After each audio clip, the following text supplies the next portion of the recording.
రైతు నిరసన దీక్ష కార్యక్రమంలో కేటీఆర్ ఎమ్మెల్యే సవితేంద్రారెడ్డి ఇతర బీఆర్ఎస్ నాయకులు రైతులు పాల్గొన్నారు.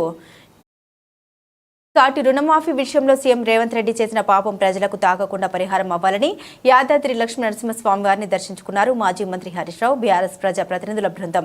ఈ సందర్భంగా హరీష్ రావు మాట్లాడుతూ బీఆర్ఎస్ పార్టీ అధ్యక్షుడు కేసీఆర్ గారి పిలుపు మేరకు రైతు ధర్నా చేస్తున్నామన్నారు. బాల్కొండలో పోలీసులు ధర్నాలో పాల్గొనవద్దని ప్రజలకు నోటీసులు ఇచ్చారని తెలిపారు. కొండారెడ్డిపల్లిలో సరితా విజయారెడ్డి అనే జర్నలిస్టుల మీద దాడి చేయడం దారుణమని ఫైర్ అయ్యారు. ఎలాంటి షరతులు లేకుండా, ఎలాంటి కట్టింగులు లేకుండా, ఎటువంటి డ్రామాలు లేకుండా మీరు 2 లక్షల వరకు రుణమాఫీ చేయవలసిందే, మిత్తి కూడా మీరే కట్టవలసిందే అనే మాట రాష్ట్ర రైతులందరికీ కూడా నేను విజ్ఞప్తి చేస్తా ఉన్నా. ఈ విషయంలో వదిలిపెట్టొద్దు, తప్పకుండా వాళ్ళ వెంట పడాలి. నేను ఇంకొక మాట మిమ్మల్ని ఆలోచించమని అడుగుతున్నా. ఇది ఎందుకు ముఖ్యం రుణమాఫీ అంటే, ఇవాళ తప్పించుకుంటే రేవంత్ రెడ్డి రేపు మీకు రైతు భరోసా అన్నాడు. కేసీఆర్ రైతు బంధు 5,000 ఇస్తే నేను 7,500 ఇస్తా అన్నాడు. కేసీఆర్ కంటే నేను 1.5 రెట్లు ఎక్కువ ఇస్తా అని నరికిండు.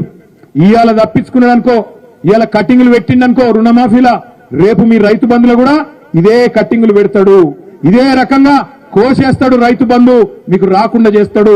యాది పెట్టుకోమని చెప్పి నేను మీ అందరిని కోరుతా ఉన్నా. ఇవాళ మీరు ఇడిచి పెడితే